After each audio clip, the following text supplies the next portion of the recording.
Sitting behind me is a new SRT Viper. We've tested, driven, and written about it quite a few times already, but this is actually the first time we've had one at our office in Ann Arbor. So we thought we'd take it out in the garage, poke around underneath it, and see what we could find out. Unique to the Viper is an external hood release. It's actually right in here. If it's locked, you will set the alarm off. Yeah, if you ever want to look at a Viper engine, just walk up and do that. You might have angry owner, but you know, what are they going to do?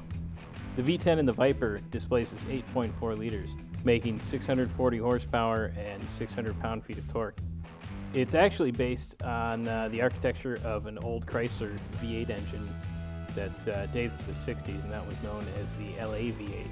Unlike the old iron block V8, this V10 has been cast in aluminum, and it also features variable valve timing with a crafty camshaft and a camshaft setup. There's basically two camshafts in one. It gives the Viper independent variable valve timing of both intake and exhaust valves, whereas any other pushrod engine with a single camshaft, if you want to vary the intake cam timing, you have to change the exhaust cam timing as well.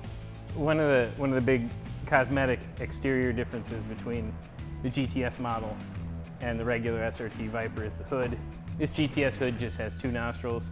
The base Viper has the 3 gills. Let's get it up in the air and take a peek underneath. This is the front suspension. It's you know, pretty basic race car stuff. Big steel structural members run full length under all this steel here.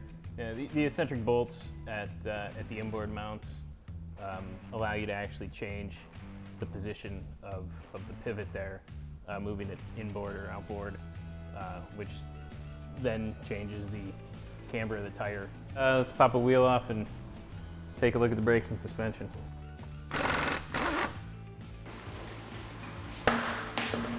Venting and, you know, these grooves in here that kind of serve a couple purposes. That they release expanding gases and also kind of sweep the pads. Back in here you see big vents for cooling, big brakes. Unequal length control arms, obviously the lower one's longer than the upper one. Viper faithfuls won't see a lot different, you know, on the surface from old Viper to this new SRT Viper. You know, you still have the 6-bolt hubs, cast aluminum. Control arms have, you know, some nice shape to them. You know, this isn't the type of casting you'd see come out of, you know, Maranello, for example, but it doesn't have to be, you know, fancy looking. It just gets the job done. These adjustable monotube shocks are a version of Bilstein's Damptronic product line. Basically, they vary the damping by changing the valving inside the damper electronically. Original Viper had side pipes. New one has side pipes, and you can see the exhaust comes in right here and then goes basically 90 degrees out to the rocker panel and exits right back there. You have at least one cat right here. There's not a lot of sound deadening. The 6-speed manual transmission is made by Tremec. It is model number TR6060.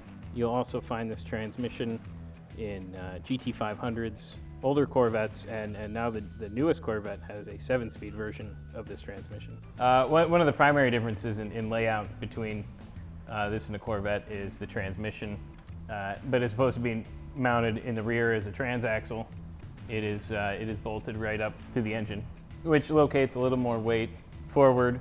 Yeah, locating the transmission here in what would be conventionally called the transmission tunnel is you're directly shifting the transmission as opposed to via cables or linkage that you have to with a transaxle. And the shifter is great in this car. It's I mean, it's really short throws, but they aren't like so stiff that it's obnoxious. Really positive, like you know exactly when it's in gear. And moving further back, first thing you see is a couple holes in this under tray. This is kind of a quasi NACA duct that's used to feed to help cool the differential. Big rear tires. Pardon the prop, but it's you know, what is that? Roughly 13 and some change. You know, it's a big, beefy Pirelli P0. It's a 355 aspect ratio. There's not too many tires on the road that are wider than that. Similar setup as far as suspension goes. To the front, unequal length control arms, toe control link. That is stubby, beefy little turnbuckle.